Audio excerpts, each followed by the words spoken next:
नमस्कार दोस्तों, स्वागत है। आज एक विशेष विषय लेकर मैं आपके पास आई हूँ। देखिए, जीवन तो हम सभी जीते हैं, लेकिन जीवन को सकारात्मक तरीके से कैसे जिया जाए, इसी बात पर आज आपसे विचार विमर्श करना चाहती हूँ या आपके सामने अपने विचार व्यक्त करना चाहती हूँ। अभी पिछले दिनों एक बुक का ऑडियो सुनने को मिला, जिसका नाम है इकिगाई। ये एक स्पेन के लेखकों के द्वारा लिखी गई किताब है। दो लेखक हैं जिन्होंने इसे लिखा है, हेक्टर गार्सिया और फ्रांसिस्क मिरालेस। मैंने इस बुक को सिर्फ इसलिए सुना क्योंकि मुझे इसका कवर पेज बहुत अच्छा लगा।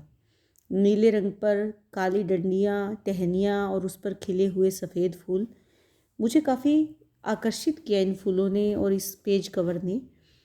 लेकिन जब मेरा ये ऑडियो पूरा हुआ तो मुझे एक अलग अनुभव हुआ, या यूँ कहें कि जीवन की जो सकारात्मकता है उसको जानने का अवसर मिला। सोचते हम सभी हैं, जानते हम सभी हैं, लेकिन हम इसे समझने का प्रयास नहीं करते। अब आप लोग सोचेंगे कि कहाँ तो मैं हिंदी की बातें कर रही थी और कहाँ अचानक से इकागाई आ गया। हो सकता है कि मैं इसकी प्रमोशन कर रही हूँ क्योंकि ये अंतर्राष्ट्रीय बेस्ट सेलर बुक है, लेकिन ऐसा कुछ भी नहीं है। मैं सिर्फ ना आपको ये बताऊँगी यहाँ पर कि इस बुक में कितना कुछ लिखा है, क्या लिखा है, कितने पेज हैं, कैसे आपको पढ़ना है, बिल्कुल भी नहीं। सिर्फ इस किताब में से मैंने जो कुछ समझा, मैंने जो अनुभव किया, वो मैं आपके साथ साझा करना चाहती हूँ। और इसके पीछे भी एक कारण है। देखिए, जो हमारा आज का जीवन है, आधुनिक जीवन है, खासकर शिक्षा जगत से जुड़े हुए जो विद्यार्थियों का जीवन है, वो काफ़ी कठिनतर हो गया है।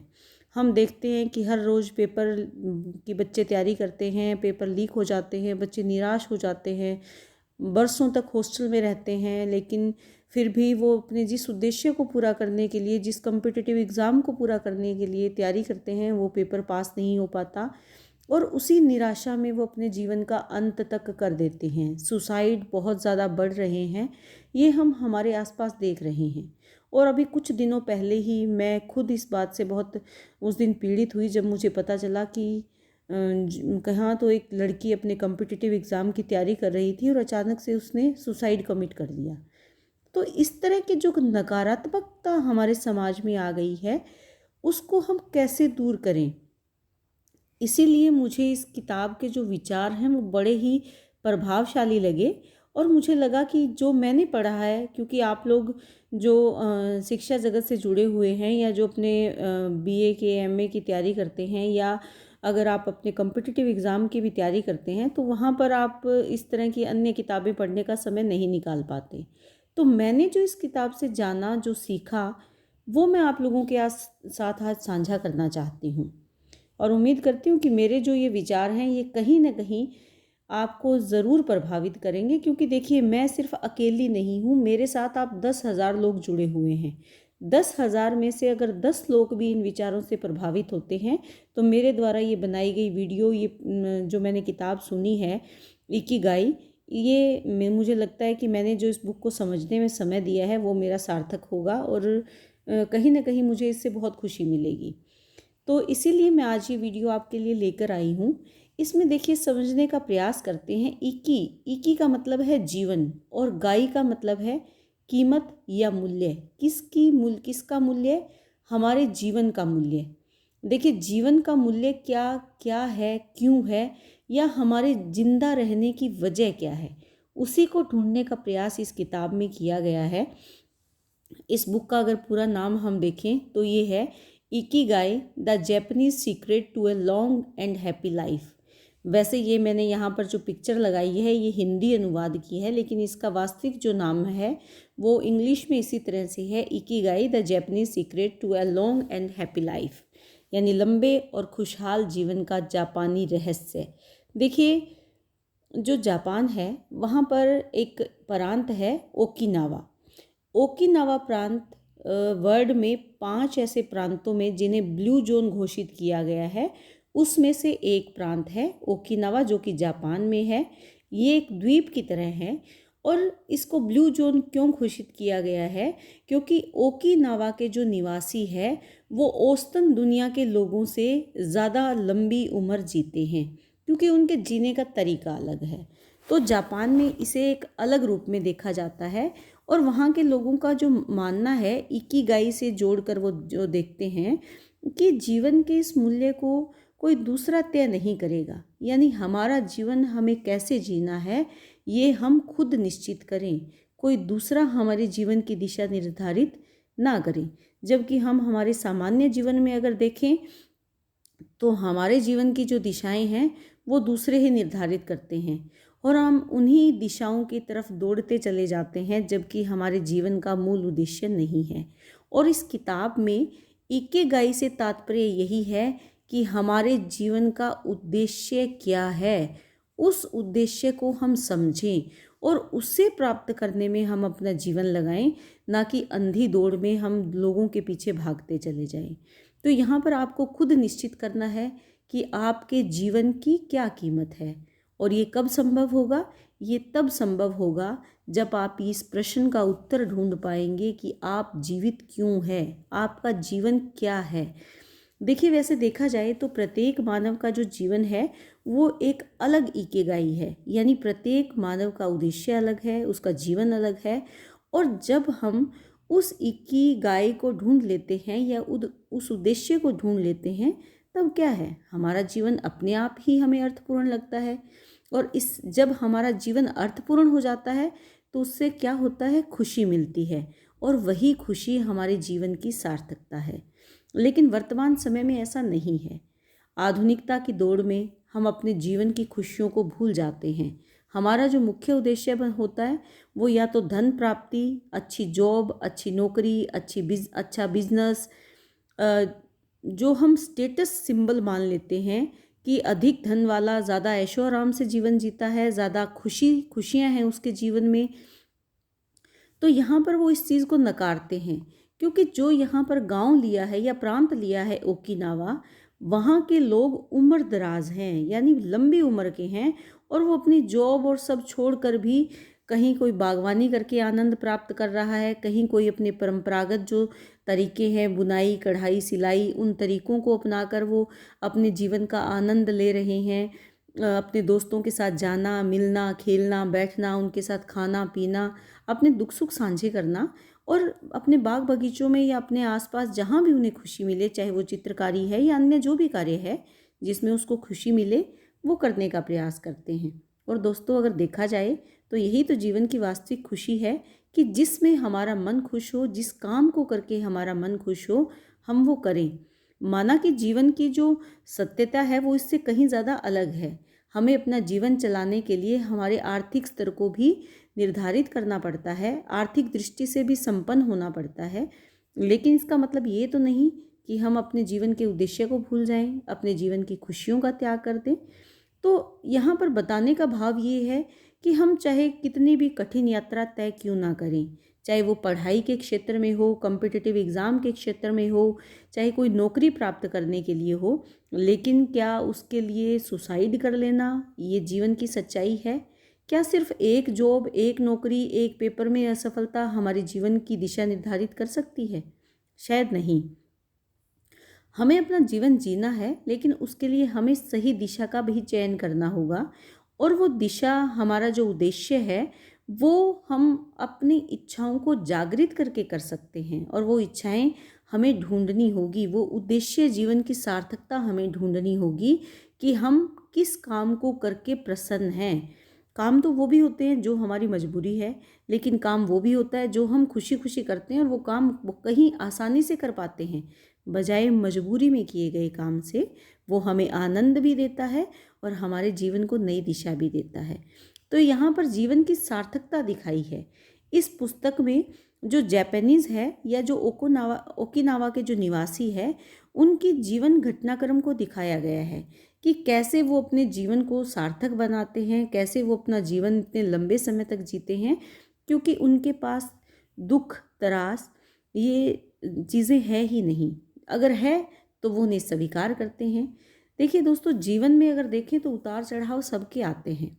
कहीं पर कोई है जो बहुत अच्छी पोस्ट पे नौकरी लग जाता है, लेकिन उससे कहीं ज़्यादा मेहनत करने वाला, क्लास में सबसे टॉप पे रहने वाला जो बच्चा होता है वो बहुत पीछे रह जाता है।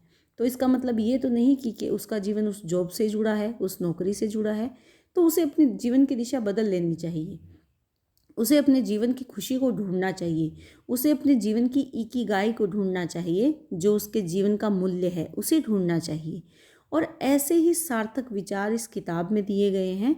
और इसमें जो मुख्य बातें निकल कर मुझे जो पसंद आई या जो मुझे अच्छी लगी और जो आपको अपने जीवन में अपनानी चाहिए, खासकर विद्यार्थी जीवन में हमें ये अपनानी चाहिए, ये बातें मैं आपसे साझा करना चाहूँगी। देखिए, यहाँ पर सबसे पहले तो जीवन कोई रणनीति नहीं है, कोई युद्ध कौशल नहीं है। जीवन एक सामान्य प्रक्रिया है जो अपने आप घटित होती है।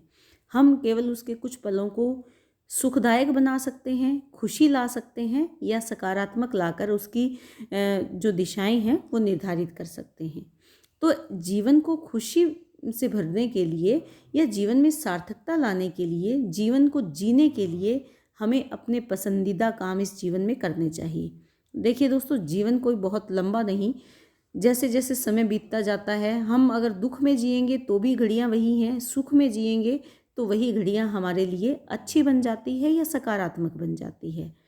तो इसके लिए पसंदीदा काम करें, अपने दोस्तों, अपने रिश्तेदारों के संपर्क में रहें, जब भी अवसर मिले उनसे मिले जुले बातें करें और अपने जीवन का कोई उद्देश्य निर्धारित करें।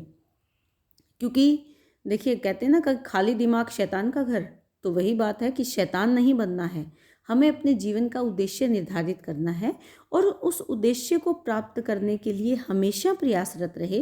वो उद्देश्य पूर्ण हो ज़रूरी नहीं, लेकिन प्रयास करना आवश्यक है। तो इसलिए सक्रिय रहें और अपने काम से प्रेम करें। जो भी काम आप करें उससे प्रेम करें, ताकि वो आपके लिए बोझ ना बनकर खुशी बन जाए। और इसके साथ साथ ये ध्यान रखें कि हमारा जीवन हम जितनी ज़्यादा भागदौड़ में जिएंगे उतना ही तेज गति से बीतेगा। इसीलिए अपने जीवन को धीमी गति से तय करें, उन कामों को करते हुए रस लें, आनंद लें, उसे निपटाने का प्रयास ना करें। जब भी भोजन करें ये ध्यान में रखें कि हम अपने शरीर के लिए खा रहे हैं, हम अपने पेट के लिए नहीं खा रहे कि हमारा पेट कितना भर गया, या जीभ के स्वाद के लिए नहीं खा रहे। हम अपनी सेहत को बचाएं, क्योंकि देखिए, जब जैसा खाएंगे वैसी ही सेहत हमें मिलेगी। और अगर सेहत अच्छी है तो हमारा जीवन भी सुख से बीतेगा।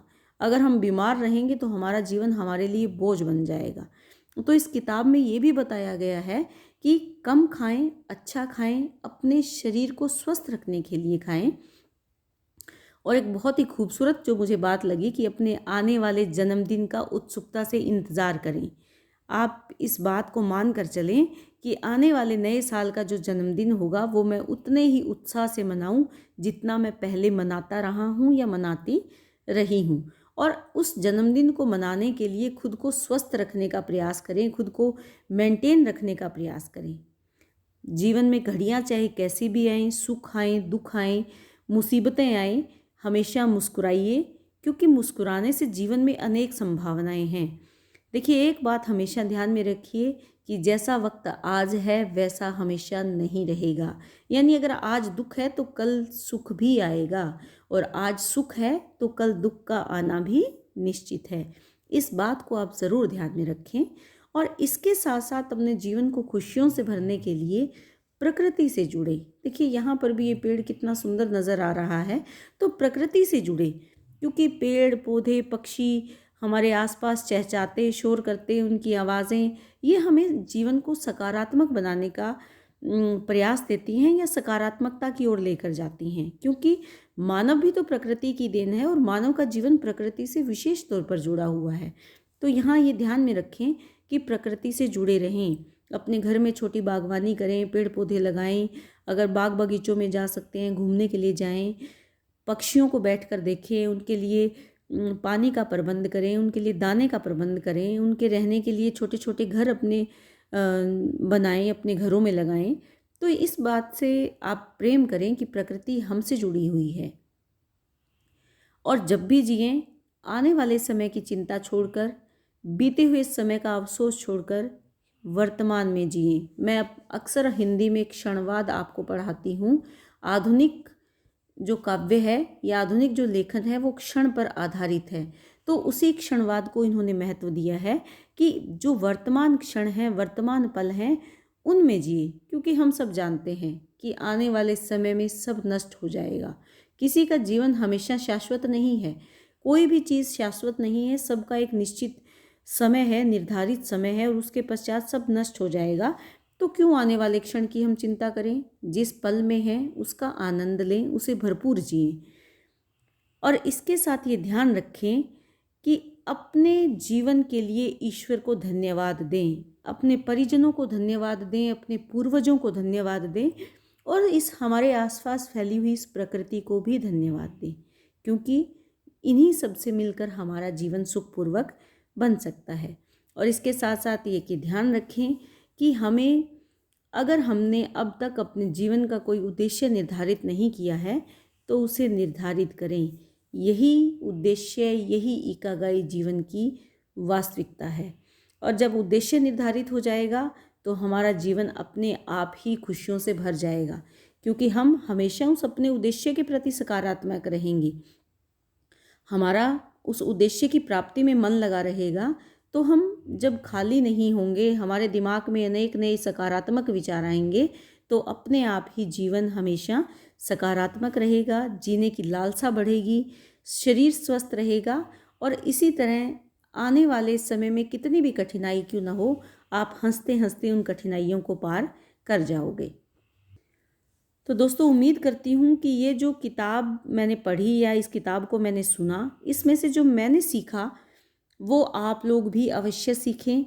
आप भी मैंने जो भी यहाँ बातें बताई हैं वो अपने जीवन में अपनाएं, अपने जीवन को सकारात्मक रखें। चाहे किसी एग्ज़ाम से जुड़ी कठिनाई हो, चाहे जीवन की परीक्षा से जुड़ी कठिनाई हो, आप कहीं पर भी डगमगाएं नहीं, अपना उत्साह कम नहीं करें, नकारात्मक विचारों को दिमाग में ना आने दें, उनको अपने पास फटकने में ना दें, और सकारात्मक सोचें, क्योंकि एक हार के बाद जीत अवश्य है। और इसी विचार को ध्यान में रखकर आप किसी भी पेपर की तैयारी करें, किसी भी तरह की परीक्षा दें, उसमें कभी असफल नहीं होंगे। सफलता हमेशा आपके साथ रहेगी।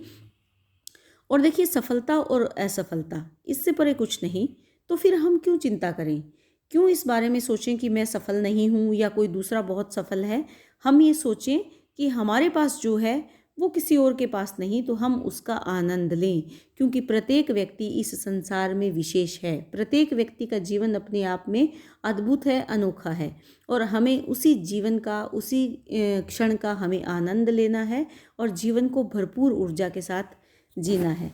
तो उम्मीद करती हूँ कि आप ज़रूर इन विचारों से प्रभावित होंगे और अपने जीवन में इनको अपनाएंगे, ऐसी मेरी कामना है। बहुत बहुत धन्यवाद।